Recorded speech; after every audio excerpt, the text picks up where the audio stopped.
ಜನರಿಗೆ ಎಲ್ರಿಗೂ ಬೆಳದಿಂಗಳ ಬಾಲೆ ಚಿತ್ರದ ಮೂಲಕನೇ ತುಂಬಾ ನೀವು ಫೇಮಸ್ ಆಗಿದ್ದು. ಎಷ್ಟೋ ಜನ ಕನ್ಫ್ಯೂಸ್ ಮಾಡ್ಕೋತಾರೆ, ಫಸ್ಟ್ ಮೂವಿನೇ ಬೆಳದಿಂಗಳ ಬಾಲೆ ಅನ್ಕೊಂಡ್ಬಿಡ್ತಾರೆ. ಬಟ್ ನಾನು ಮಾಡಿದ ಮೊದಲ ಚಿತ್ರ ಕಲ್ಯಾಣ ಮಂಟಪ. ಸೊ ನೀವು ಬೆಳದಿಂಗಳ ಬಾಲೆ ಸಿನಿಮಾ ಬಂದ ತಕ್ಷಣ ಒಂದ್ ಬೆಳಿಗ್ಗೆ ಆಗೋಷ್ಟರೊಳಗೆ ನೀವು ಎಲ್ಲರ ಬೆಳದಿಂಗಳ ಬಾಲೆ ಆಗೋಗ್ಬಿಟ್ಟಿದ್ರಿ. ಒಂದೇ ನೀವು ಕರ್ನಾಟಕದ ಕ್ರಶ್ ಆಗಿದ್ರಿ.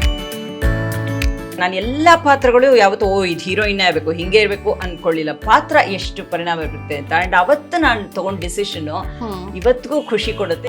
ಅಷ್ಟು ವರ್ಷದ ನಂತರನೂ ಅವೆಲ್ಲ ಜ್ಞಾಪಕ ಇಟ್ಕೋಬೇಕು ಜನ ಅಂದ್ರೆ ಅಷ್ಟು ಪರಿಣಾಮ ಬೀರಿತ್ತು ಅಂತ. ಸೊ ಹೆಮ್ಮೆ ಅನ್ಸುತ್ತೆ. ಯಾವತ್ತು ಮದ್ವೆ ಬಗ್ಗೆನೇ ಯೋಚನೆ ಮಾಡಿರ್ಲಿಲ್ಲ. ಅಪ್ಪ ಅಮ್ಮಗೆ ಯಾವಾಗ್ಲೂ ಹೇಳ್ತೇನೆ ನಾನ್ ಮದ್ವೆ ಮಾಡ್ಕೊಳ್ಳಲ್ಲ ಅಂತ. ಸೊ ಅವಾಗ ಯೋಚನೆ ಮಾಡಿರ್ಲಿಲ್ಲ. ಬಟ್ ಅವ್ನು ಪ್ರಪೋಸ್ ಮಾಡಿದಾಗ ಫಸ್ಟ್ ಟೈಮ್ ನಾನು ಇಲ್ಲ ಅಂದೆ. ಆಮೇಲೆ ಮತ್ತೆ ಒಂದ್ ವರ್ಷದ ಮೇಲೋ ಏನೋ ಆಮೇಲೆ ಆಗ್ಲಿ ಅಂತ ಒಪ್ಕೊಂಡು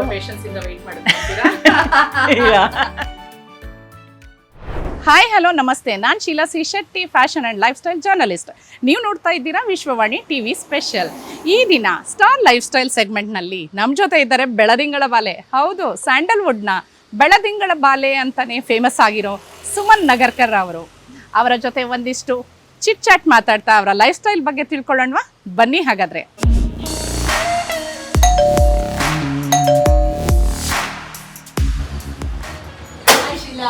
ಹಲೋ ಹೇಗಿದ್ದೀರಾ? After A long years. ತುಂಬಾ ವರ್ಷ ಆಯ್ತು. ಬನ್ನಿ ಆರಾಮ. ನೀವು ತುಂಬಾ ಖುಷಿ ಆಯ್ತು. ತುಂಬಾ ವರ್ಷ ಆಗಿತ್ತು ಮೀಟ್ ಮಾಡಿ ಅಲ್ವಾ? ಹೌದು. ಲಾಸ್ಟ್ ಟೈಮ್ ಯಾವ್ದೋ ಇಂಟರ್ವ್ಯೂ ಅಲ್ಲೇ ಮೀಟ್ ಮಾಡಿದ್ವಿ, ಯಾವ್ದೋ ಇವೆಂಟ್ ಅಲ್ಲಿ ಮೀಟ್ ಮಾಡಿದ್ವಿ. ಹೌದು. ನೀವು ಎವರ್ ಗ್ರೀನು ಬ್ಯೂಟಿಫುಲ್ ಲೇಡಿ ಅಂತ ಹೇಳ್ಬೋದು. Thank you. ಬಟ್ ಖುಷಿ ಆಯ್ತು ಮನೆಗೆ ಬಂದಿದ್ದು ನೀವು. Thank you very much. Thanks for invite. ನೀವು ಅಮೆರಿಕಾ ಇಂಡಿಯಾ ಎರಡೂ ಕಡೆನೂ ಇರ್ತೀರ. ಒಂದ್ ಕಾಲಿದೆ ಅಷ್ಟೇ. ಬಟ್ ನಿಮ್ಗಿರೋ ಇಂಡಿಯಾ ಮೇಲೆ ಇನ್ನ ಲವ್ ಗೊತ್ತಾಗತ್ತೆ. ಸೊ ಹೇಗಿದ್ದೀರಾ? ಹೇಗಿದೆ ಲೈಫ್? ಹೀಗಿದ್ದೀನಿ. ಸೊ ನೀವು ಸ್ಯಾಂಡಲ್ವುಡ್ ನ ಬೆಳದಿಂಗಳ ಬಾಲೆ ಅಂತಾನೆ ಫೇಮಸ್. ಆ ಸ್ಥಾನನ ಇನ್ನು ಯಾರು ತಗೊಳಕ್ ಆಗಿಲ್ಲ, ತಗೊಳಕ್ ಸಾಧ್ಯನೂ ಇಲ್ಲ. ಯಾಕೆ ಗೊತ್ತಾ? ಬೆಳದಿಂಗಳ ಬಾಲೆ ಒಂದೇ ಸಿನಿಮಾ, ಅದನ್ನ ಮತ್ತೆ ಬರಕ್ ಸಾಧ್ಯ ಇಲ್ವಲ್ಲ. ಅದರಿಂದ ನಾನೇ ಯಾವತ್ತಿಗೂ ಬೆಳದಿಂಗಳ ಬಾಲೆ. ಬೆಳದಿಂಗಳ ಬಾಲೆ ಅಂದ ತಕ್ಷಣನೇ ಎಂತವ್ರ ಮನ್ಸು ಒಂಥರ ಇಮ್ಯಾಜಿನೇಷನ್ಗೆ ಒಂದು ಏಂಜಲ್ ತರ. ಸೊ ನಿಮಗೆ ಯಾರಾದ್ರೂ ಬೆಳದಿಂಗಳ ಬಾಲೆ ಅಂದ ತಕ್ಷಣ ನಿಮ್ಗೆ ಈಗ್ಲೂ ಏನ್ ಅನ್ಸತ್ತೆ? ತುಂಬಾ ಖುಷಿ ಆಗುತ್ತೆ. ಪ್ರಪಂಚದ ಯಾವ್ದಾವ್ದೋ ಮೂಲೆಯಲ್ಲಿ, ಬರೀ ನಮ್ಮ ಕರ್ನಾಟಕ ಅಂತಲ್ಲ, ಎಲ್ಲೋ ಹೋದಾಗ್ಲೂ ನಮ್ಮ ಕನ್ನಡದವ್ರು ಸಿಕ್ಕು ನೀವು ಬೆಳದಿಂಗಳ ಬಾಲೆ ಅಲ್ವಾ ಅಂದ ತಕ್ಷಣ ತುಂಬಾ ಖುಷಿ ಆಗತ್ತೆ. ಅಂಡ್ ಆಶ್ಚರ್ಯನೂ ಆಗದೆ ಏನಂದ್ರೆ ಇಷ್ಟು ವರ್ಷಗಳ ನಂತರನು ಇನ್ನೂ ಜನ ಆ ಸಿನಿಮಾನ ಜ್ಞಾಪಕ ಇಟ್ಕೊಂಡು ನಾನು ಬೆಳದಿಂಗಳ ಬಾಲೆ ಅಂತ ಹೇಳಿ ಮಾತಾಡಿಸಿ ಆ ಒಂದು ಪಟ್ಟ ಬೇರೆ ಕೊಟ್ಬಿಟ್ಟಿದಾರಲ್ಲ, ತುಂಬಾ ಖುಷಿ ಆಗುತ್ತೆ. ಸೊ ಅದು ಮಿಸ್ ಇಂಡಿಯಾ, ಮಿಸ್ ಯೂನಿವರ್ಸ್ ಗಿಂತ ಟೈಟಲ್ ಅನ್ಸುತ್ತೆ ಅಲ್ವಾ? ಅದೇ ತರಾನೇ. ಸೊ ಕನ್ನಡಿಗರ ಪ್ರೀತಿ ಅಲ್ಲಿ ವ್ಯಕ್ತ ಆಗತ್ತೆ. ಸೊ ನೀವು ಬೆಳದಿಂಗಳ ಬಾಲೆ ಸ್ವಲ್ಪ ಹಿಂದೆ ಹೋಗೋಣ. 1995 ಅನ್ಸುತ್ತೆ. I think so. ಬೆಳದಿಂಗಳ ಬಾಲೆ ಜನರಿಗೆ ಎಲ್ರಿಗೂ ಬೆಳದಿಂಗಳ ಬಾಲೆ ಚಿತ್ರದ ಮೂಲಕನೇ ತುಂಬಾ ನೀವು ಫೇಮಸ್ ಆಗಿದ್ದು. ಅದಕ್ಕಿಂತನೂ ಮುಂಚೆ ಒಂದೆರಡು ಮೂವಿ ಮಾಡಿದ್ರಿ. ಒಂದು ಸಿನಿಮಾ ಮಾಡಿದ್ದೆ, ಕಲ್ಯಾಣ ಮಂಟಪ ಅಂತ. ಆಕ್ಚುಲಿ ಅದೇ ಎಷ್ಟೋ ಜನ ಕನ್ಫ್ಯೂಸ್ ಮಾಡ್ಕೋತಾರೆ, ಫಸ್ಟ್ ಮೂವಿನೇ ಬೆಳದಿಂಗಳ ಬಾಲೆ ಅನ್ಕೊಂಡ್ಬಿಡ್ತಾರೆ. ಬಟ್ ನಾನು ಮಾಡಿದ ಮೊದಲ ಚಿತ್ರ ಕಲ್ಯಾಣ ಮಂಟಪ. ರಾಘವೇಂದ್ರ ರಾಜ್ಕುಮಾರ್ ಅವ್ರ ತಂಗಿಯಾಗಿ ಮಾಡಿದೆ. ಅದಕ್ಕೆ ಮುಂಚೆ ನಾನು ಶುರು ಮಾಡಿದ ನನ್ನ ಈ ಅಭಿನಯದ ಜರ್ನಿ ಶುರುವಾಗಿದ್ದು ದೂರದರ್ಶನಲ್ಲಿ. ದೂರದರ್ಶನ್ ಡ್ರಾಮಾ ಆಡಿಷನ್ಗೆ ಅಪ್ಲೈ ಮಾಡಿದೆ, ಸೆಲೆಕ್ಟ್ ಆದೆ. ಒಂದೆರಡು ಇನ್ ಹೌಸ್ ಅವ್ರ ಪ್ರೊಡಕ್ಷನ್ ಎಲ್ಲ ಮಾಡಿದೆ. ಆಗ TN ನರಸಿಂಹನ್ ಅಂತ ಅವರು ಕಲ್ಯಾಣ ಮಂಟಪಕ್ಕೂ ಕೆಲಸ ಮಾಡ್ತಾ ಇದ್ರು. ಅವರು ಡಿರೆಕ್ಟರು, ಸ್ಕ್ರಿಪ್ಟ್ ರೈಟರು, ತುಂಬಾ ಅಫ್ಕೋರ್ಸ್ ಅವ್ರಿಗಿಲ್ಲ. ಅವರು ನನಗೆ ನನ್ನನ್ನು ಸಜೆಸ್ಟ್ ಮಾಡಿದ್ದು ಕಲ್ಯಾಣ ಮಂಟಪ ಚಿತ್ರಕ್ಕೆ. ಸೊ ಅಲ್ಲಿ ನನ್ನ ತಂಗಿ ಪಾತ್ರ ಮಾಡಿದೆ. ಅದಾದ್ಮೇಲೆ ಬೆಳದಿಂಗಳ ಬಾಲೆ ಮಾಡಿದ್ದು. ಬಟ್ ಜನಕ್ಕೆ ಫಸ್ಟ್ ಜ್ಞಾಪಕ ಇರೋದೇ ಬೆಳದಿಂಗಳ ಬಾಲೆ ಅಂತ. ಹೌದು.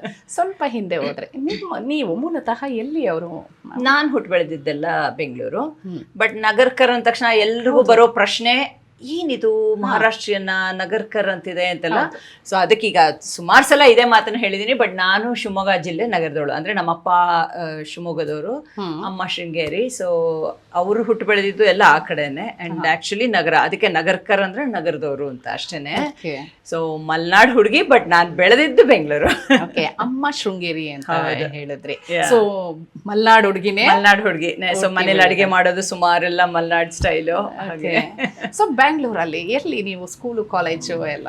ನಾನು ಹುಟ್ಬೆಳಿದ್ದು ಗಾಂಧಿ ಬಜಾರ್ ಏರಿಯಾ. ಸೊ ಓ ಫುಲ್ ಪಕ್ಕಾ ಈ ಟಿಪಿಕಲ್ ಆರ್ಥೋಡಾಕ್ಸ್ ಇದು ಮಿಡಲ್ ಕ್ಲಾಸ್ ಫ್ಯಾಮಿಲಿ ಇರುವಂತ ಒಂದು ನಮ್ಮ ಪಕ್ಕಾ ಅಚ್ಚ ಕರ್ನಾಟಕದ ಒಂದು ಇದು ಜಾಗ ಅದು ಗಾಂಧಿ ಬಜಾರ್. ಇವತ್ತಿಗೂ ಅದೇ ಒಲುಮೆ ಇದೆ ಗಾಂಧಿ ಬಜಾರ್ ಮೇಲೆ. ಸೊ ಅಲ್ಲಿ ಹುಟ್ಟು ಬೆಳೆದಿದ್ದು. ನಾನು ಓದಿದ್ದೆಲ್ಲ ಫಸ್ಟ್ 7th ವರೆಗೂ ಮಹಿಳಾ ಸೇವಾ ಸಮಾಜ. ಅದಾದ ನಂತರ national high school, national college Basavanagudi. So famous national high school and college. ನಿಮ್ಮ ಫ್ಯಾಮಿಲಿಯಲ್ಲಿ ಯಾರಾದ್ರೂ ಆರ್ಟಿಸ್ಟ್ಗಳಿದ್ರ? ಆಕ್ಟಿಂಗ್ ಯಾರ್ದು ಇರ್ಲಿಲ್ಲ. ನಾನು ನಮ್ಮಣ್ಣ ಇಬ್ರು ಹಾಡೋದೆಲ್ಲ ಚಿಕ್ಕ ವಯಸ್ಸಿಂದ ತುಂಬಾ ಆಯ್ತು. ನಮ್ಮಿಬ್ರಿಗೂ ಹಾಡಿನ ಬಗ್ಗೆ ತುಂಬಾನೇ ಇಷ್ಟ. ಬಟ್ ನಟನೆ ಯಾರು ಮಾಡಿರ್ಲಿಲ್ಲ, ಯಾರ್ದು ಅಭಿನಯದ್ದೇನು ಇರ್ಲಿಲ್ಲ. ಕಾಲೇಜ್ ಲೈಫ್ ಅಲ್ಲಿ ಎಲ್ಲ ನಮ್ಮ ಅಣ್ಣ ಆಕ್ಚುಲಿ ಅವ್ನು ಹೈಸ್ಕೂಲಲ್ಲಿ ಇದ್ದಾಗ ಯಾವ್ದೋ ನಾಟಕ ಸ್ಕೂಲಲ್ಲಿ ಏನೋ ಮಾಡಿದ್ದ ಅನ್ಸುತ್ತೆ. ಬಟ್ ನಾನಂತೂ ಏನು ಮಾಡಿರ್ಲಿಲ್ಲ. ಸೊ ಕ್ಯಾಮ್ರಾ ಎದುರಿಸೆ ನಾನು ಫಸ್ಟ್ ಟೈಮ್. ಹೇಗೆ ಅಂದ್ರೆ ನಂತರ ನೀವು ಹೇಗೆ ಅದ್ರ ಬಗ್ಗೆ ಒಲವು ಮೂಡಿದ್ದು ಹೇಗೆ? ಅದೇ ಹೇಳಿದ್ನಲ್ಲ, ಅದು ಚಿಕ್ಕ ವಯಸ್ಸಿಂದ ಹಾಡ್ತಿದ್ದೆ. ಇನ್ಫ್ಯಾಕ್ಟ್ ಆಕಾಶವಾಣಿಗೆಲ್ಲ ಹಾಡ್ತಾ ಇದ್ದೆ, ಯುವವಾಣಿನಲ್ಲಿ ಭಾವಗೀತೆಗಳು. ನಾನು ನಮ್ಮಣ್ಣ ಯಾರ ಮನೆಗೆ ಹೋದ್ರು ನಮ್ದೊಂದು ಥರ ಹಾಡಿನ ಇದು ನಡೀತಾ ಇತ್ತು, ಕಾರ್ಯಕ್ರಮ ಹಾಗೆಲ್ಲ ಇತ್ತು. ಬಟ್ ಆಕ್ಟಿಂಗ್ ಬಗ್ಗೆ ಯಾವತ್ತೂ ಯೋಚನೆ ಮಾಡಿರ್ಲಿಲ್ಲ. ಬಟ್ ಅವಾಗೆಲ್ಲ ದೂರದರ್ಶನ ತಾನೆ ಇದ್ದಿದ್ದು. ಆನ್ ಮಾಡಿದ್ರೆ ಯಾವಾಗಲೂ ಒಂದ್ಸಲ ಹಿಂಗೆ ದೂರದರ್ಶನಲ್ಲಿ ನಾಟಕದ ಆಡಿಷನ್ ಅಂತ ಹೇಳಿದ್ರು. ಅದ್ವರೆಗೂ ಅದ್ರ ಬಗ್ಗೆ ಯೋಚನೆ ಮಾಡಿಲ್ಲ. ಬಟ್ ಯಾಕೆ ಟ್ರೈ ಮಾಡಬಾರ್ದು ಅನ್ನಿಸ್ತು. ಆ್ಯಂಡ್ ಮಾಡ್ಬೇಕಾದ್ರೆ ನನ್ಗೇನು ಎಕ್ಸ್ಪೀರಿಯನ್ಸ್ ಇಲ್ಲ, ಏನಿಲ್ಲ, ಏನು ಸೆಲೆಕ್ಟ್ ಆಗಲ್ಲ ಅನ್ನೋ ಥರನೇ ಅಪ್ಲೈ ಮಾಡಿದ್ದು. ಬಟ್ ಸೆಲೆಕ್ಟ್ ಆದೆ. 1-2 ನಾಟಕಗಳು ಮಾಡಿದೆ. ಆಮೇಲೆ ಒಂದು ಗುರು ರಾಮಸ್ವಾಮಿ ಅಯ್ಯಂಗಾರ್ ಅವರ ಶಾರ್ಟ್ ಸ್ಟೋರೀಸ್ದೊಂದು ಸೀರಿಯಲ್ ಬರ್ತಾ ಇತ್ತು. ಸೊ ಅದರಲ್ಲಿ ಅಭಿನಯಿಸಿದೆ. ಅದೆಲ್ಲ ಮಾಡ್ತಾ ಮಾಡ್ತಾ ತುಂಬ ಇಷ್ಟ ಆಗಕ್ಕೆ ಶುರುವಾಯಿತು. ಆಮೇಲೆ ಕಲ್ಯಾಣ ಮಂಟಪ ಮಾಡಿದೆ. ಒಂದರಿಂದ ಒಂದು ಬಂದಾಗ ಇದು ಒಂಥರ ಗೊತ್ತಾಗ್ತಾ ಹೋಗುತ್ತಲ್ಲ ಎಕ್ಸ್ಪೀರಿಯನ್ಸ್ ಆಗೋದು. ಆ್ಯಕ್ಟಿಂಗ್ ಅಂದರೆ ಹೇಗೆ ಅಂದರೆ, ಆ್ಯಕ್ಟಿಂಗ್ ಅನ್ನೋದು ನಾವು ನಾರ್ಮಲಾಗಿ ಹಿಂಗೆ ಮಾತಾಡ್ತಿರ್ಬೋದು. ಬಟ್ ಬೇರೆ ಒಂದು ಪಾತ್ರನ ನಾವು ಅಭಿನಯಿಸ್ಬೇಕಲ್ಲ, ಆವಾಗ ನಾವು ಅದನ್ನು ಅನುಭವಿಸಿ ಅಭಿನಯಿಸೋದಿದೆಯಲ್ಲ, ಅದು ಒಂಥರ ತುಂಬ ಒಳ್ಳೆ ಅನುಭವ ಕೊಡುತ್ತೆ. ಸೊ ಹಾಗಾಗಿ ಅದು ಆ್ಯಕ್ಟಿಂಗ್ ಶುರುವಾಯಿತು. ಆಮೇಲೆ ಅದೇ ನನ್ನ ಕೆರಿಯರ್ ಆಯ್ತು ಅಷ್ಟೇ. ಹೌದು. ಸೊ ನೀವು ಬೆಳದಿಂಗಳ ಬಾಲೆ ಸಿನಿಮಾ ಬಂದ ತಕ್ಷಣ ಒಂದು ಬೆಳಿಗ್ಗೆ ಆಗೋಷ್ಟೊಳಗೆ ನೀವು ಎಲ್ಲರ ಬೆಳದಿಂಗಳ ಬಾಲೆ ಆಗೋಗ್ಬಿಟ್ಟಿದ್ರಿ. ಸೊ ಒಂಥರ ಏನ್ ಹೇಳ್ತಾರೆ, ಕರ್ನಾಟಕದ ಕ್ರಶ್ ತರ. ಈ ಹೇಗೆ ನ್ಯಾಷನಲ್ ಕ್ರಶ್, ಕರ್ನಾಟಕ ಕ್ರಶ್ ಅಂತಾರಲ್ಲ, ಹಾಗೆ ಅಂದೇ ನೀವು ಕರ್ನಾಟಕದ ಕ್ರಶ್ ಆಗಿದ್ರಿ. ಅವಾಗ ನಿಮಗೆ ಹೇಗೆ ಅನಿಸ್ತಾ ಇತ್ತು? ಖುಷಿ ಆಯ್ತು. ಐ ಮೀನ್ ಇವತ್ತಿಗೂ ನನಗೆ ತುಂಬಾ ಆಶ್ಚರ್ಯ ಆಗೋದಂದ್ರೆ, ತುಂಬಾ ಜನ ಬಂದು ಹೇಳಿದಾಗ ಬೆಳದಿಂಗಳ ಬಾಲೆಯಲ್ಲಿ ನಿಮ್ಮ ಆಕ್ಟಿಂಗ್ ಚೆನ್ನಾಗಿತ್ತು ಅಂತ. ಆಕ್ಟಿಂಗ್ ಅಂತ ಇಲ್ಲ ಅದರಲ್ಲಿ. ಅಂದ್ರೆ ಬರೀ ಪ್ರೊಫೈಲಲ್ಲಿ ತೋರಿಸ್ತಾರೆ, ಇದಿದೆ, ವಾಯ್ಸ್ ಇದೆ, ಅಷ್ಟು ಬಿಟ್ರೆ ಆಕ್ಟಿಂಗ್ ಅನ್ನೋಕ್ಕೇನಿಲ್ಲ. ಆದ್ರೆ ಆ ಪಾತ್ರ ಜನಗಳ ಮೇಲೆ ಅಷ್ಟು ಪರಿಣಾಮ ಬೀರಿತು. ನಾನು ಕಥೆ ಓದಿದ್ದೆ, ಯಾಕೆಂದ್ರೆ ಅದು ಅವಾಗೆಲ್ಲ ತರಂಗ ಮತ್ತೆ ಸುಧಾದಲ್ಲೆಲ್ಲ ಈ ತರ ಧಾರಾವಾಹಿಗಳು ಬರ್ತಾ ಇತ್ತು. ಎಂಡಮೂರಿ ಅವ್ರದ್ದು ಸಾಕಷ್ಟು ಓದಿದ್ದೆ, ಇದನ್ನು ಓದಿದ್ದೆ. ಬಟ್ ಇದು ಸಿನಿಮಾಗೆ ಆಗತ್ತೆ ಅನ್ನೋದು ಯಾರಿಗೂ ಅನ್ಸಿರ್ಲಿಲ್ಲ. ಇನ್ಫ್ಯಾಕ್ಟ್ ಎಂಡಮೂರಿ ಅವರೇ, ದೇಸಾಯಿ ಅವರು ಈ ಥರ ನಾನು ಸಿನಿಮಾ ಮಾಡಬೇಕು ಅಂತ ಹೋದಾಗ ಹೇಳಿದ್ರಂತೆ, ಇದು ಸಿನಿಮಾಗೆ ಆಗಲ್ಲ, ಕಷ್ಟ ಅಂತ. ಬಟ್ ದೇಸಾಯಿ ಅವರು ಅದನ್ನ ಚಾಲೆಂಜಾಗಿ ತೊಗೊಂಡು ಮಾಡಿದ್ರು. ಆ್ಯಂಡ್ ಮಾಡಿದಾಗ ಅಂದರೆ ಪಾತ್ರ ಗೊತ್ತಿತ್ತು ನಿಜ, ಏನು ಅದರಲ್ಲಿ ಅಭಿನಯಕ್ಕೆ ಏನೂ ಇಲ್ಲ ಅಂತ. ಬಟ್ ನಂದು ಹೊಸ ಅನುಭವ. ಆ್ಯಂಡ್ ದೇಸಾಯಿ ಅವರಾಗಲೇ ಸಾಕಷ್ಟು ಹೆಸರು ಮಾಡಿದ್ರು. ಆ್ಯಂಡ್ ಅನಂತ್ ನಾಗ್ ಅವರು ನನ್ನ ಫೇವ್ರೆಟ್ ನಟ. ಸೊ ಅವ್ರ ಜೊತೆ ಒಂದು ಅಭಿನಯಿಸೋ ಅವಕಾಶ, ಇದೆಲ್ಲ ಸರಿ ಒಪ್ಕೊಂಡೆ. ಆ್ಯಂಡ್ ಕಥೆ ಚೆನ್ನಾಗಿತ್ತು ಅಂತ. ಆ್ಯಂಡ್ ಇವತ್ತಿಗೂ ಖುಷಿ ಇದೆ ಒಪ್ಕೊಂಡಲ್ಲ ಅಂತ. ಸೊ ಅದ್ರ ನಂತರ ನೀವು ನಮ್ಮೂರ ಮಂದಾರ ಹೂವೆ ಆಗ್ಬೋದು, ಆಮೇಲೆ ಹೂಮಳೆ ಅನ್ಸುತ್ತೆ ರಮೇಶ್ ಅವ್ರ ಜೊತೆ, ಅದ್ರಲ್ಲೆಲ್ಲ ಸಮಥಿಂಗ್ ಡಿಫ್ರೆಂಟ್ ಪಾತ್ರಗಳು ಒಂದೊಂದು ಸಿನಿಮಾದಲ್ಲೂ ಡಿಫ್ರೆಂಟ್. ನಾನು ಯಾವಾಗ್ಲೂ ತುಂಬಾ ಚೂಸಿ ಆಗಿದ್ದೆ. ಅಂದ್ರೆ ಪಾತ್ರ ಚೆನ್ನಾಗಿರ್ಬೇಕು. ಅದು ಹೀರೋಯಿನ್ ಇರ್ಬೋದು, ಅಥವಾ ಇವಾಗ ಮಂದಾರ ಹೂವಲ್ಲಿ ತಂಗಿ ಪಾತ್ರ. ಆದ್ರೆ ಜನ ಇವತ್ತು ಯಾರೋ ಬೆಳಗ್ಗೆ ವಾಕ್ ಹೋದಾಗ ಮಾತಾಡ್ಸಿರು, ಓ ಮಂದಾರ ಹೂವೆ ಅನ್ಕೊಂಡ್ರು. ಹಿಂಗೆ ಆ ಒಂದು ಖುಷಿ ಕೊಡುತ್ತೆ. ನಾನು ಎಲ್ಲಾ ಪಾತ್ರಗಳು ಯಾವತ್ತು ಇದು ಹೀರೋಯಿನ್ನೇ ಆಗಬೇಕು, ಹಿಂಗೆ ಇರಬೇಕು ಅನ್ಕೊಳ್ಳಿಲ್ಲ. ಪಾತ್ರ ಎಷ್ಟು ಪರಿಣಾಮ ಬೀರುತ್ತೆ ಅಂತ. ಅಂಡ್ ಅವತ್ತು ನಾನು ತಗೊಂಡ್ ಡಿಸಿಷನ್ ಇವತ್ತಿಗೂ ಖುಷಿ ಕೊಡುತ್ತೆ. ಯಾಕೆಂದ್ರೆ ಇಷ್ಟು ವರ್ಷಗಳಾದ್ಮೇಲೂ ಜನ ಆ ಪಾತ್ರಗಳನ್ನೆಲ್ಲ ಜ್ಞಾಪಕ ಇಟ್ಕೊಂಡಿದ್ದಾರೆ. ಯಾರಿಗೋ ನಿಷ್ಕರ್ಷ ಇಷ್ಟ ಅಂತಾರೆ, ಯಾರೋ ಮಂದಾರ ಹೂವೆ ಅಂತಾರೆ, ಹೂಮಳೆ ಅಂತಾರೆ. ಸೊ ಅದ್ಯಾವುದನ್ನು ಯಾರು ಮರ್ತಿಲ್ಲ ಜನ. ಇವಾಗ ಏನಾಗುತ್ತೆ, ಎಷ್ಟೋ ಸಿನಿಮಾಗಳು ಬರುತ್ತೆ ಹೋಗುತ್ತೆ, ಗೊತ್ತಾಗೋದು ಇಲ್ಲ. ಬಟ್ ಅಷ್ಟು ವರ್ಷದ ನಂತರನೂ ಅವೆಲ್ಲ ಜ್ಞಾಪಕ ಇಟ್ಕೋಬೇಕು ಜನ, ಅಂದ್ರೆ ಅಷ್ಟು ಪರಿಣಾಮ ಬೀರಿತ್ತು ಅಂತ. ಸೊ ಹೆಮ್ಮೆ ಅನ್ಸುತ್ತೆ. ಈ ಬೆಳದಿಂಗಳ ಬಾಲೆ ಸಿನಿಮಾ ಹೊರತುಪಡಿಸಿ ನಿಮಗೆ ಇಷ್ಟವಾದಂತ ಪಾತ್ರ ಯಾವುದು? ಯಾವ ಸಿನಿಮಾದ ಪಾತ್ರ ಆಗಿರ್ತದೋ? ಇವಾಗ ಹೇಳ್ತಾರಲ್ಲ, ಎಡಗೈ ಹೆಚ್ಚು ಬಲಗೈ ಹೆಚ್ಚು, ಅಥವಾ ಅಪ್ಪ ಅಮ್ಮನ ಕೇಳಿದ್ರೆ ಮಕ್ಕಳಲ್ಲಿ ಯಾರು ಹೆಚ್ಚು ಅಂತ ಹಂಗಾಗ್ಬಿಡತ್ತೆ. ಯಾಕಂದ್ರೆ ನಾನು ಈಗಲೇ ಹೇಳ್ದಂಗೆ ನಾನು ತುಂಬಾ ಚೂಸಿ ಆಗಿದ್ದೆ. ಸೊ ಒಪ್ಕೊಂಡು ಪಾತ್ರಗಳೆಲ್ಲ ತುಂಬಾ ಇಷ್ಟಪಟ್ಟೆ ಒಪ್ಕೊಂಡಿದ್ದು. ಸೊ ಇದ್ರಲ್ಲಿ ಯಾವ್ದು ಹೆಚ್ಚು ಯಾವ್ದು ಕಮ್ಮಿ ಅಂತ ಹೇಳಕ್ ಕಷ್ಟನೇ. ಎಲ್ಲಾ ಪಾತ್ರಗಳು ಒಂಥರ ವಿಭಿನ್ನವಾಗೂ ಇತ್ತು, ಮತ್ತೆ ಅದೇ ಆದ ರೀತಿಲಿ ಚಾಲೆಂಜಿಂಗ್ ಆಗೋಯ್ತು. ಸೊ ಎಲ್ಲ ಪಾತ್ರಗಳು ಇಷ್ಟ. ಓಕೆ. ಸೊ ಅದರ ನಂತರ ಸಿನಿಮಾ ಲೈಫಲ್ಲಿ ಮನೆಯವರ ಪ್ರೋತ್ಸಾಹ ಹೇಗಿತ್ತು? ಅಥವಾ ನೀವು ಆ ಪೀಕಲ್ಲೇ ಇದ್ರಿ, ಆ ಟೈಮಲ್ಲೇ ನೀವು ಮದುವೆ ಸಹಿತ ಆದ್ರಿ ಅನ್ಸುತ್ತೆ. ಸಿ ಅಫ್ಕೋರ್ಸ್ ಫಸ್ಟ್ ಎಲ್ಲ ನಮಗೆ ಸಿನಿಮಾ ರಂಗ ಅಂದ್ರೆ ಏನು ಅಂತ ಗೊತ್ತೂ ಇರಲಿಲ್ಲ. ಸೊ ಎಷ್ಟೋ ಜನ ಅದು ಹಿಂಗೆ ಸಿನಿಮಾ ಮಾಡ್ತೀಯಾ ಅದು ಇದು ಕೇಳೋರು. ನಮ್ಮ ಅಪ್ಪ ಅಮ್ಮಗೂ ಇನಿಷಿಯಲ್ ಹೆಸಿಟೇಷನ್ ಇದ್ದೇ ಇರುತ್ತೆ, ಯಾಕಂದ್ರೆ ಅನುಭವನೇ ಇಲ್ವಲ್ಲ, ಹೇಗೆ ಚಿತ್ರರಂಗ ಹೇಗೆ ಬರೀ ಹೊರಗಿಂದ ಕೇಳಿರ್ತೀವಿ ಹಿಂಗಿರ್ಬೋದು ಹಂಗಿರ್ಬೋದು ಅಂತ, ಬಟ್ ನಮ್ಗೆ ಅನುಭವ ಇರಲ್ಲ ಅಲ್ವಾ. ಬಟ್ ಯಾವಾಗ ಆಕ್ಟಿಂಗ್ ಶುರು ಮಾಡಿದ್ನೋ ನನಗೂ ಇಷ್ಟ ಆಗಕ್ಕೆ ಶುರು ಆಯಿತು, ಅವ್ರಿಗೂ ಗೊತ್ತಾಯಿತು ಹೇಗೆ ಚಿತ್ರರಂಗ ಅಂದರೆ ಯಾವ ಥರ ಅಂತ. ಸೊ ಚೆನ್ನಾಗಿ ಎಂಕರೇಜ್ಮೆಂಟ್ ಸಿಕ್ತು. ಅಫ್ಕೋರ್ಸ್ ಎಂಕರೇಜ್ಮೆಂಟ್ ಇಲ್ಲದೆ ಇದ್ರೆ ಕಷ್ಟ ಆಗ್ತಿತ್ತು ಮಾಡೋಕ್ಕೆ. ಆ್ಯಂಡ್ ಮದುವೆ ಆಗಿದ್ದು ನಾನು ನನ್ನ ಚಿತ್ರರಂಗದಲ್ಲಿ ಒಂದು ಸುಮಾರು 10 ವರ್ಷದ ಎಕ್ಸ್ಪೀರಿಯನ್ಸ್ ಆದಮೇಲೆ. ಅಫ್ಕೋರ್ಸ್ ನನಗೆ ಗುರು ಪರಿಚಯ ಮುಂಚೆಯಿಂದನೇ ಇತ್ತು, ಫ್ಯಾಮಿಲಿ ಫ್ರೆಂಡ್ಸು, ಸೊ ಪರಿಚಯ ಅಂತೂ ಇದ್ದೇ ಇತ್ತು. ಸೊ ಥ್ರೂಔಟ್ ಮೈ ಜರ್ನಿ ಅವನು ನೋಡ್ತಾನೆ ಇದ್ದ. ಬಟ್ ಮದುವೆ ಆಗಿದ್ದು 2001ನಲ್ಲಿ. ಓಕೆ. ಸೊ ನೀವು ಮದುವೆ ಆಗೋ ನಿರ್ಧಾರ ಅಂದ್ರೆ ಸಿನಿಮಾ ಸಾಕು ಸ್ವಲ್ಪ ಬ್ರೇಕಾ ಅಥವಾ ಹೇಗೆ? ಆ ಥರ ಎಲ್ಲ ಏನಿಲ್ಲ. ಅಂದ್ರೆ ಸುಮಾರು ವರ್ಷ ಪರಿಚಯ ಇತ್ತು. ಮದುವೆ ಆಗೋಣ ಅಂತ ಫಸ್ಟ್ ಟೈಮ್ ನಾನು ಇಲ್ಲ ಅಂದೆ, ಆಮೇಲೆ ಮದುವೆ ಆಗೋಣ ಅಂತ. Love story? ಯಾ, ಅಂದ್ರೆ families friends, but yes love story also. So of course ನಾನು ಸುಮಾರು ವರ್ಷ ಅವನ್ನ ಫ್ರೆಂಡ್ ಆಗಿ ನೋಡಿದ್ದು. ಮದ್ವೆ ಆಗೋಣ, ಬೆಸ್ಟ್ ಫ್ರೆಂಡ್ಸ್ ಇದ್ರಿ? Best friends, yes definitely. So ಮದ್ವೆ ಆಗೋಣ ಅಂದಾಗ ನಾನು ಆ ಥರ ಯೋಚನೆ ಮಾಡಿಲ್ಲ ಅಂತಂದೆ, ಯಾಕಂದ್ರೆ ನಾನು ಯಾವತ್ತು ಮದ್ವೆ ಬಗ್ಗೆನೇ ಯೋಚನೆ ಮಾಡಿರ್ಲಿಲ್ಲ. ಅಪ್ಪ ಅಮ್ಮಗೆ ಯಾವಾಗಲೂ ಹೇಳ್ತಿದ್ದೆ ನಾನು ಮದ್ವೆ ಮಾಡ್ಕೊಳ್ಳಲ್ಲ ಅಂತ.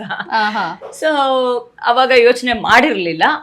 ಬಟ್ ಅವ್ನು ಪ್ರಪೋಸ್ ಮಾಡಿದಾಗ ಫಸ್ಟ್ ಟೈಮ್ ನಾನು ಇಲ್ಲ ಅಂದೆ, ಆಮೇಲೆ ಮತ್ತೆ ಒಂದ್ ವರ್ಷದ ಮೇಲೋ ಏನೋ ಆಮೇಲೆ ಆಗ್ಲಿ ಅಂತ ಒಪ್ಕೊಂಡು ತುಂಬಾ ಪೇಷನ್ಸ್ ಇಂದ ವೇಟ್ ಮಾಡಿದ್ರು ಅಂತೀರಾ? ಸೊ ಅದಾದ್ಮೇಲೆ ಮದುವೆ ಆಗಿದ್ದು. ಬಟ್ ಸಿನಿಮಾಗೂ ಅದಕ್ಕೂ ಯಾವತ್ತು ಅದೇನು ಒಂದು ಸಿನಿಮಾ ಮಾಡ್ತೀನಿ ಅಥವಾ ಬಿಡಬೇಕು ಅನ್ನೋದಲ್ಲ. ಬಟ್ ಆ ಟೈಮಲ್ಲಿ ನನ್ನ ಮದುವೆ ಆ ಟೈಮಲ್ಲಿ ಅವ್ನು US ಅಲ್ಲಿ ಇದ್ದಿದ್ದು. ಸೊ ಒಂದು ಬ್ರೇಕ್ ಅನ್ಕೊಂಡು US ಗೆ ಹೋದೆ. ಬಟ್ ಅದು ಬ್ರೇಕ್ ಅದು ಜಾಸ್ತಿ ಆಯ್ತು ಅಷ್ಟೇ, ಸ್ವಲ್ಪ ಲಾಂಗ್ ಬ್ರೇಕ್ ತರನೇ ಆಯ್ತು. ನೀವು ಆಗ ಸಿನಿಮಾ ಫೀಲ್ಡ್ ಅಲ್ಲಿ ಬ್ಯುಸಿ ಇದ್ದಾಗ ಹೊರ ಭಾಷೆಗಳಲ್ಲಾಗ್ಲಿ ಅಥವಾ ಇನ್ನಿತರ ಕ್ಷೇತ್ರಗಳಲ್ಲೆಲ್ಲಾದ್ರೂ ತೊಡಗಿಸ್ಕೊಂಡಿದ್ರ? ಸಿ ಆ ಟೈಮಲ್ಲಿ ಏನಾಗ್ತಿತ್ತು ಅಂದ್ರೆ, ಆನೆಸ್ಟ್ಲಿ ಹೇಳ್ಬೇಕಂದ್ರೆ ನಮ್ಮ ಕನ್ನಡ ಚಿತ್ರರಂಗದಲ್ಲೇ ನಮ್ಮ ಕನ್ನಡದ ನಟಿಯರಿಗೆ ಅಷ್ಟು ಅವಕಾಶ ಇರಲಿಲ್ಲ.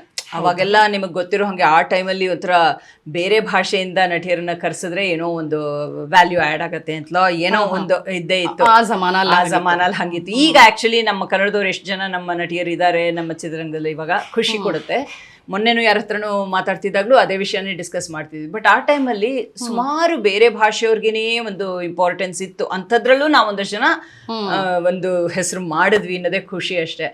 ಬಟ್ ಇವತ್ತಿನ ರೀತಿ ಅವತ್ತು ಬೇರೆ ಭಾಷೆಗಳದ್ದು ಎಲ್ಲ ಅಷ್ಟು ಹತ್ರ ಕಾಂಟ್ಯಾಕ್ಟ್ ಇಲ್ಲ. ಇವತ್ತು ಎಲ್ಲ ಒಂದೇ ಅನ್ನೋ ಥರ ಆಗಿದೆ. ಆ್ಯಂಡ್ ನನ್ನ ನೇಚರ್ ಹೇಗೆ ಅಂದರೆ, ನಾನು ಇದುವರೆಗೂ ಯಾವತ್ತೂ ಯಾರನ್ನೂ ಅವಕಾಶ ಕೇಳ್ಕೊಂಡು ಹೋಗಿಲ್ಲ. ಆಗ್ಲೂ ಅಷ್ಟೇ ಈಗಲೂ ಅಷ್ಟೇ. ಅದು ತಾನಾಗೆ ಬರಬೇಕು, ನನಗಿಷ್ಟ ಆದರೆ ಮಾಡಬೇಕು ಅಷ್ಟೇ. ಇಲ್ಲಾಂದರೆ ಸಾಕಷ್ಟು ಸಿನಿಮಾಗಳು ಮಾಡ್ಬೋದಿತ್ತು, ಬಟ್ ಯಾವಾಗಲೂ ನಾನು ಹಾಗೆ ತುಂಬಾ ಚೂಸಿ ಆಗಿದೆ. ಯಾವತ್ತೂ ನಾನು ಅವಕಾಶ ಕೇಳ್ಕೊಂಡು ಹೋಗ್ಲಿಲ್ಲ. ತಾನಾಗೆ ಬಂದಿದ್ದು ಇಷ್ಟ ಬಂದ್ರೆ ಮಾತ್ರ ಮಾಡ್ತಿದ್ದೆ. ಬೆಳದಿಂಗಳ ಬಾಲೆ ಏನಾದ್ರೂ ರಿಮೇಕ್ ಅಥವಾ ಸೆಕೆಂಡ್ ರಿಲೀಸ್ ಮಾಡಿದ್ರೆ ಹೇಗೆ ಇರ್ಬೋದು? ಹೇಗೆ? ಸಿ ಅದು ವೆರಿ ಇಂಟ್ರೆಸ್ಟಿಂಗ್ ಇದೆ. ನಾನು ಎಷ್ಟೋ ಜನಕ್ಕೆ ಹೇಳ್ತಾ ಇರ್ತೀನಿ, ಇವಾಗ ಬೆಳದಿಂಗಳ ಬಾಲೆ ಆ ಟೈಮ್ಗೆ ಎಂಥ ಒಳ್ಳೆ ಕಥೆ ಅಲ್ವಾ. ಫೋನ್ ನಂಬರು ಹಿಂಗೆ ಫೋನ್ ಡಯಲ್ ಮಾಡೋದ್ರಿಂದ ಹಿಡಿದು ಆ ಏನ್ ನಂಬರು, ಶಾರ್ಟ್ ಡಯಲ್ ಆದ್ರೆ ಹೇಗೆ, ಲಾಂಗ್ ಡಯಲ್ ಆದ್ರೆ ಹೇಗೆ, ಅದೆಲ್ಲ ಯೋಚನೆ ಮಾಡಿ ಮಾಡೋಂಥ. ಬಟ್ ಇವತ್ತಿನ ಕಾಲದಲ್ಲಿ ಫೋನ್ ಟ್ರ್ಯಾಕರ್ಸ್ ಇದೆ, GPS ಇದೆ, ಎಲ್ಲ ಇದ್ದಾಗ ಆ ಕಥೆ ಹೇಗ್ ಮಾಡಕ್ ಸಾಧ್ಯ ಅನ್ನೋದು ಸಾಧ್ಯ ಇಲ್ಲ ಅಂತೀರಾ? ಅಲ್ಲ, ನಿಜವಾಗ್ಲೂ ಯಾರಾದ್ರೂ ತುಂಬಾನೇ ಯೋಚನೆ ಮಾಡಿ ಮಾಡ್ಬೇಕಾಗತ್ತೆ. ಐ ಡೋಂಟ್ ನೋ, ಇದನ್ನ ಯಾರಾದ್ರೂ ಚಾಲೆಂಜ್ ಆಗಿ ತಗೊಂಡ್ ಮಾಡಿದ್ರೇನೋ ಚೆನ್ನಾಗಿರುತ್ತೆ ಅಲ್ವಾ? ಯಾಕಂದ್ರೆ ನೀವ್ ಹೇಳಿದ್ದು ಸರಿ ಇದೆ. ಮೊಬೈಲ್ ಟ್ರ್ಯಾಕರ್ ಇಂದ ಹಿಡಿದು ವಾಟ್ಸ್ಆಪ್ ಅದ್ರಲ್ಲಿ ಡೈಲಾಗ್ಸ್ ಎಲ್ಲ ಇದೆ. ಇಷ್ಟು ಡಯಲ್ ಮಾಡ್ಬೇಕು ಅಂದ್ರೆ ಅವಾಗೆಲ್ಲ ಫುಲ್ ಇದ್ರ ಫೋನ್ ತಾನೇ ಇದ್ದಿದ್ದು. ಸೊ ಶಾರ್ಟ್ ಮಾಡಿದ್ರೆ 2-9 ಆದ್ರೆ ಫುಲ್ ಲಾಂಗ್ ಹೋಗ್ಬೇಕು, ಹೀಗೆಲ್ಲ ಕ್ಯಾಲ್ಕುಲೇಷನ್ ಇತ್ತು. ಇವತ್ತು ಎಲ್ಲಿ ಆತರ ಈಗಿನ ಮಕ್ಕಳಿಗೆ ಇನ್ಫ್ಯಾಕ್ಟ್ ಆ ಥರದ್ ಫೋನ್ ಇದೆ ಅಂತಲೂ ಗೊತ್ತಿಲ್ಲ, ಎಲ್ಲ ಮೊಬೈಲೇ ಅಲ್ವಾ. ಸೊ ಹೇಗ್ ಮಾಡಕ್ ಸಾಧ್ಯ ಅಲ್ವಾ?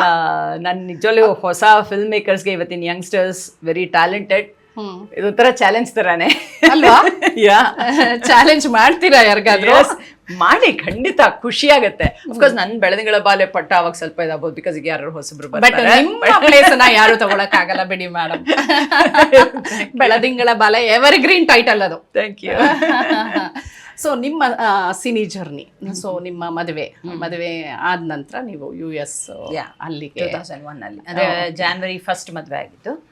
ಬಟ್ ನಾವು US ಗೆ ಹೋಗಿದ್ದು, ನಾನು US ಗೆ ಹೋಗಿದ್ದು ಏಪ್ರಿಲ್ ಅಲ್ಲಿ, ಬಿಕಾಸ್ ನಾನು ಏನೇನು ಕಮಿಟ್ಮೆಂಟ್ಸ್ ಇತ್ತೋ ಮುಗಿಸ್ಕೊಂಡು ಹೋಗಿದ್ದೆ. ಸೊ ಏಪ್ರಿಲ್ ಅಲ್ಲಿ ನಾನು US. ಓಕೆ. ಆ ಟೈಮಿಂದ ನೀವು ಕಂಪೇರ್ ಮಾಡಿದ್ರೆ ಆಗಿನ ನಿಮ್ಮ ಚಿತ್ರರಂಗದಲ್ಲಿ ನೀವು ಹೇಳಿದ್ರಲ್ಲ ತುಂಬಾ ಚೂಸಿ ಆಗಿದ್ದೆ, ತುಂಬಾ ನಾನಾಗ ಯಾರಿಗೂ ಅವಕಾಶನೇ ಕೇಳ್ತಾ ಇರಲಿಲ್ಲ, ಅಂತದ್ರಲ್ಲಿ ತುಂಬಾ ಚೂಸಿಯಾಗಿ ಮಾಡಿದ ಪಾತ್ರಗಳನ್ನು ಒಬ್ಬೊಬ್ರು ಎಲ್ಲರೂ ಗುರುತಿಸ್ತಾರೆ ಅಂತ ಹೇಳಿದ್ರಿ. ಸೊ ಈಗಿಂದು ಕಂಪೇರ್ ಮಾಡ್ಕೊಂಡಾಗ ಏನ್ ಅನ್ಸುತ್ತೆ, ಈಗಿನ ಚಿತ್ರರಂಗದಲ್ಲಿ ಇರೋವಂಥ ಎನ್ವೈರನ್ಮೆಂಟಿಗೂ ಆಗಿಂದಕ್ಕೂ ಏನ್ ಡಿಫ್ರೆನ್ಸ್ ಅನ್ಸುತ್ತೆ?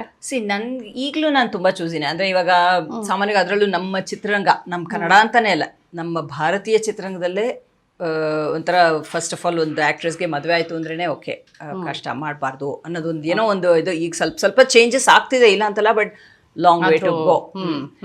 ಅಂಡ್ ಸ್ವಲ್ಪ ವರ್ಷ ಬಿಟ್ಟು ಬಂದ್ಬಿಟ್ರೆ ಓಕೆ, ತಾಯಿ ಪಾತ್ರನ ಅನ್ನೋ ಥರನೇ ಬರುತ್ತೆ. ತಾಯಿ ಪಾತ್ರ ಮಾಡಬಾರ್ದು ನಾ ಹೇಳಲ್ಲ, ಖಂಡಿತ ಮಾಡ್ತೀನಿ ನಾನು, ಆದ್ರೆ ಅದು ಚಾಲೆಂಜಿಂಗ್ ಆಗಿರ್ಬೇಕು ಅಲ್ವಾ. ಸುಮ್ನೆ ತಾಯಿ ಪಾತ್ರ ಒಂದ್ ರೋಲು ಒಂದ್ ಸೀನು ಆಯ್ತು ಆದ್ರೆ ಎಷ್ಟೇ ಅದಿದ್ರು ಅದು ಒಂದ್ ಚೂರ್ ಪರಿಣಾಮ ಇರ್ಬೇಕು. ಈಗ ಬೇರೆ ಅವಾಗ ಮಾಡೋದು ಹೇಗಿತ್ತೋ ಅದೇ ರೀತಿ ಇರಬೇಕು. ಸೊ ಆ ಒಂದು ಚಾಲೆಂಜ್ ನಾನು ನೋಡ್ತಾ ಇದ್ದೀನಿ. ಅಂದ್ರೆ ನಮ್ಮ ಸಿನಿಮಾಗಳಲ್ಲಿ ಇನ್ನೂ ಆ ಥರದ ಹೀರೋಗಳಿಗೆ 60 70 ಬೇಕಿರೋರು ಹೀರೋಗಳೇ ಆಗಿರ್ತಾರೆ. ಬಟ್ ನಮ್ಮ ಹೀರೋಯಿನ್ಗಳಿಗೆ ಯಾವತ್ತೂ ಹೀರೋಯಿನ್ ಅಂತ ಹೇಳಕ್ಕಿಂತ ನಾನು ಇಷ್ಟಪಡೋದು ಆಕ್ಟ್ರೆಸ್, ನಟಿಯಾಗಿ ಆ ಥರದ ಅವಕಾಶಗಳು ತುಂಬಾ ಕಮ್ಮಿನೇ, ಬದಲಾವಣೆ ಆಗಿಲ್ಲ ಅಂತೀರಾ? ತುಂಬಾ ಕಮ್ಮಿ. ಎಲ್ಲೋ ಒಂದು ವಿದ್ಯಾಬಾಲನ್ಗೆ ನಿಜವಾಗ್ಲೂ ಇವತ್ತಿಗೂ ಒಂದು ಒಳ್ಳೊಳ್ಳೆ ಪಾತ್ರಗಳು, ಶೆಫಾಲಿ ಶಾಗೆ ಒಂದೊಂದು ಪಾತ್ರಗಳು ಅವರ ಏಜಿಗೆ ತಕ್ಕ ಹಾಗೆ, ಆ ಥರ ನಮ್ಮಲ್ಲಿ ಇನ್ನೂ ಬಂದಿಲ್ಲ. ಕನ್ನಡದಲ್ಲಿ ಹೇಳೋದಾದ್ರೆ ಆ ಥರ ಇನ್ನೂ ಆಗಿಲ್ಲ ಅಂತ ನನಗನ್ಸೋದು. ಆಗ್ಬೇಕು, ಬದಲಾವಣೆಗಳಾಗಬೇಕು. ಓಕೆ, ಕನ್ನಡ ಚಿತ್ರರಂಗದಲ್ಲಿ ನಿಮಗೆ ಆಗ್ಲೇನೆ, ಈಗಂತ ಅಲ್ಲ, ಆಗ್ಲೇ ನಿಮಗೆ ಇಷ್ಟವಾಗಿ ಅಂದ್ರೆ ಯಾರು ನಿಮ್ಮ ಫೇವರೇಟ್ ಆಕ್ಟ್ರೆಸ್ ಆಗಿದ್ರು, ಆಕ್ಟರ್ ಆಗಿದ್ರು? ಆಗ ನೀವು ಆಕ್ಟ್ರೆಸ್ ಆಗಿದ್ದಾಗ ಅಲ್ಲ, ಸಿ ಅಂದ್ರೆ heroine all time favourite of course ಅಣ್ಣ ಅವರು ಮತ್ತೆ ಅನಂತ್ ನಾಗ್. ಅದನ್ನ ನಾನು ಕಂಗ್ರಾಚುಲೇಷನ್ ಹೇಳಿದ್ರ ನನ್ನ ಇದ್ರಲ್ಲೂ ಹಾಕ್ತೆ ಸೋಷಿಯಲ್ ಮೀಡಿಯಾಲಿ. ಸೊ ಅಣ್ಣವ್ರು, ನಾನು ನಮ್ಮ ಅಣ್ಣ ಅಂತೂ ಮಹಾನ್ ಅಣ್ಣವ್ರ ಭಕ್ತರು. ಸೊ ಚಿಕ್ಕ ವಯಸ್ಸಲ್ಲಿ ನಮ್ಮನೇಲಿ ಚಿಕ್ಕ ವಯಸ್ಸಿನ ಸುಮಾರು ಸಿನಿಮಾಗಳು ನೋಡ್ತಿದ್ವಿ. ಸಡನ್ ಆಗಿ ಬೆಳಗ್ಗೆ ಹೇಳೋದು, ನಮ್ಮ ಅಪ್ಪ ಅಮ್ಮ ಹೇಳೋರು ಇವತ್ತು ಸಿನಿಮಾ ಹೋಗೋಣ ಅಂತ, ಒಂದು ಮಾರ್ನಿಂಗ್ ಶೋಗೆ ಹೋಗೋದು, ಸಿನಿಮಾ ನೋಡೋದು, ಎಲ್ಲೋ ತಿನ್ಕೊಂಡು ಬರೋದು, ಅದೊಂದು ರೂಢಿ ಇತ್ತು. ಸೊ ಸಾಕಷ್ಟು ಸಿನಿಮಾಗಳು ನೋಡ್ತಿದ್ವಿ. ಅದ್ರಲ್ಲಿ ಅಣ್ಣವ್ರ ಸಿನಿಮಾಗೆ ನಾನು ನಮ್ಮ ಅಣ್ಣ ಹೋದಾಗ ಮಧ್ಯಾಹ್ನ ಏನಾದ್ರು ಮ್ಯಾಟ್ನಿದು ಇದು ಶೋಗೆ ಟಿಕೆಟ್ ಸಿಕ್ಲಿಲ್ಲ ಅಂದ್ರೆ ನಾವು ಗಲಾಟೆ ಮಾಡಿಕೊಂಡು ಫಸ್ಟ್ ಶೋನಾರು ನೋಡ್ಕೊಂಡೇ ಬರ್ತಾ ಇದ್ವಿ. ಆ ತರ ನೋಡ್ತಾ ಇದ್ವಿ. ಅಂದ್ರೆ ಎಸ್ಪೆಷಲಿ ರಾಜ್ಕುಮಾರ್ ಅವ್ರದ್ದು ಸಿನಿಮಾಗಳನ್ನ. ಸೊ ಅಂಡ್ ಅವ್ರ ಹಾಡುಗಳು ಅದೆಲ್ಲ ಮೊನ್ನೆನೂ ಎಲ್ಲೋ ಹೇಳ್ತಿದ್ದ ಹಾಗೆ ಅವಾಗೆಲ್ಲ ಹಾಡಿಂದು ಎಷ್ಟು ಕ್ರೇಜ್ ಇತ್ತು. ಅಂಡ್ ಬುಕ್ಸ್ ಅಲ್ಲಿ ಬರೋದು ಲಿರಿಕ್ಸ್ ಎಲ್ಲ, ಈ ಮಾರ್ಕೆಟು ಇದ್ರ ಹತ್ರ ಥಿಯೇಟರ್ ಎಲ್ಲ ಸಣ್ಣ ಸಣ್ಣ ಬುಕ್ ಸಿಗೋದು, ಲಿರಿಕ್ಸ್ ಎಲ್ಲ ಇರುವಂಥದ್ದು, ಅದನ್ನೆಲ್ಲ ತಂದಿಟ್ಕೊಳ್ತಿದ್ವಿ, ಹಾಡ್ತಿದ್ವಿ. ಆಮೇಲೆ ಅನಂತ್ ನಾಗ್ ಅವರು ಆಫ್ ಕೋರ್ಸ್ ಖುಷಿಯಾಗಿದೆ. ಬೆಳದಿಂಗಳ ಬಾಲೆ ಅವಕಾಶ ಸಿಕ್ಕಾಗ ತುಂಬಾ ಖುಷಿ ಆಯ್ತು. ಅಂಡ್ ಅಫ್ಕೋರ್ಸ್ ಆಕ್ಟ್ರೆಸಸ್ ಅಲ್ಲಿ ಸಾಕಷ್ಟು ಜನದ್ದು, ಆರತಿ ಅವರಿದ್ದಾರೆ, ಕಲ್ಪನಾ, ಒಬ್ಬೊಬ್ರದ್ದು ಅವ್ರವ್ರದೇ ಒಂದು ಪಾತ್ರಗಳಲ್ಲಿ ಪರಿಣಾಮ ಬೀರ್ತಾ ಇದ್ರು. ಸೊ ಇಂದಿನ ಚಿತ್ರರಂಗದಲ್ಲಿ ನಾಯಕಿಯರು ಬರ್ತಾ ಇದ್ದಾರೆ, ನೀವು ನೋಡ್ತಾ ಇದ್ದೀರಲ್ಲ, ಹಿಂಗ್ ಬಂದು ಹಿಂಗೆ ಹೋಗ್ತಾರೆ, ಆದರೆ ಅವ್ರ ಆಟಿಟ್ಯೂಡು ಅವ್ರದ್ದು ಇದು ಎಲ್ಲ ನಿಮಗೆ ನಾವು ನೋಡಿದಾಗ, ಸೊ ಅಂಥವ್ರಿಗೆ ನೀವು ನೀಡೋವಂಥ ಸಲಹೆ ಆಗಲಿ ಅಥವಾ ಏನು ಕಿವಿ ಮಾತು ಹೇಳ್ತೀರಾ? ಆಟಿಟ್ಯೂಡ್ ವಿಷಯಕ್ಕೆ ಬಂದರೆ ಯಾರಿಗೇ ಆಗಲಿ, ನಟ ನಟಿ ಅಂತಲ್ಲ, ಯಾರಿಗೂ ಆಟಿಟ್ಯೂಡ್ ಇರಬಾರ್ದು. ಯಾಕೆಂದರೆ ಎಲ್ಲರೂ ಒಂದೇ ಅನ್ನೋ ಭಾವನೆ ಇಟ್ಕೊಂಡ್ರೋಳು ನಾನು. ಸೊ ಯಾರಿಗೂ ಆ್ಯಟಿಟ್ಯೂಡ್ ಒಳ್ಳೇದಲ್ಲ ಅಂತ ಹೇಳ್ತೀನಿ. ಎಲ್ಲರನ್ನೂ ನಾವು ನಗ್ನಗ್ತಾ ಒಂದು 4 ಮಾತಾಡಿಸ್ಬಿಟ್ರೆ ಖಂಡಿತ ನಮಗೇನು ಒಂದು ಇದಾಗಲ್ಲ. ಸೊ ನಾನು ಫಾಲೋ ಮಾಡ್ಕೊಂಡ್ರೆ ಸಿಂಪಲ್ ಆಗಿರಬೇಕು ಅಂತ, ಅದು ಎಲ್ರಿಗೂ ಒಳ್ಳೇದು ಅಂತ ನಾನು ಹೇಳ್ತೀನಿ. ಬಟ್ ಅದು ನನ್ನ ಪರ್ಸ್ನಲ್ ಒಪಿನಿಯನ್ ಅಷ್ಟೇ, ಅವ್ರವ್ರಿಗೆ ಬಿಟ್ಟಿದ್ದದು. ಓಕೆ, ನಿಮಗೆ ಇನ್ನು ಹಿಂದೆ ಅದೇ ಹೋದರೆ ಬೆಳದಿಂಗಲ ಬಾಳೆ ಟೈಮಲ್ಲಿ ನಿಮಗೆ ಸಿಕ್ಕಿದಂಥ ಬೆಸ್ಟ್ ಕಾಂಪ್ಲಿಮೆಂಟ್ಸ್ ಯಾವುದು? ಯಾವ ಆ್ಯಕ್ಟ್ರ್ಗಳಿಂದ ಬೆಸ್ಟ್ ಕಾಂಪ್ಲಿಮೆಂಟ್ಸ್ ಎಲ್ಲ ಸಿಕ್ತಲ್ಲ? ಅಲ್ಲ, ಅವಾಗ ಈಗ ನೀವು ಸೋಷಿಯಲ್ ಮೀಡಿಯಾ ಇಟ್ಕೊಂಡು ಇದೆಲ್ಲ ಹೇಳ್ತಾ ಇದ್ದೀರಾ, ಅವಾಗ ಆ ತರ ಇರ್ಲೇ ಇಲ್ವಲ್ಲ ಮಾಡಿ ಅಷ್ಟೇ. ಅವಾಗೆಲ್ಲ ಹಂಗೆ ಎಲ್ಲರೂ ಸಿಕ್ಕಾಗ ಒಂದು ಅಫ್ಕೋರ್ಸ್ ನಮ್ದೆಲ್ಲ ಅವಾಗ ಸಿನಿಮಾಗಳು 100 days ಓಡೋದು.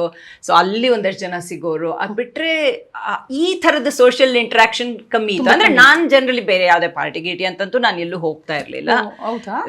ಸೊ ನನ್ನ ಕೆಲಸ ಏನೋ ಹೋಗೋದು ಬರೋದು ಅಷ್ಟೇ ಮಾಡ್ತಾ ಇದ್ದಿದ್ದು. ಅದ್ ಬಿಟ್ರೆ ಇವತ್ತಿನ ಥರ ಇಂಟ್ರಾಕ್ಷನ್ಸ್ ಕಮ್ಮಿ ಅಂತ ನನ್ಗನ್ಸುತ್ತೆ ಅವಾಗ. ಓಕೆ, ಸೊ ನಿಮ್ಮ ಬೆಳದಿಂಗಳ ಬಾಲೆ ಸಿನಿಮಾ ಟೈಮಿನ ಬಹಳಷ್ಟು ವಿಷಯಗಳು ನೀವು ಹಂಚ್ಕೊಳ್ತಾ ಇದ್ದೀರಾ. ಸೊ ನೆಕ್ಸ್ಟ್ ಒಂದಿಷ್ಟು ವಿಷಯಗಳು ಬನ್ನಿ ಕೂತ್ಕೊಂಡು ಮಾತಾಡೋಣ, ಹಂಚ್ಕೊಳ್ಳೋಣ.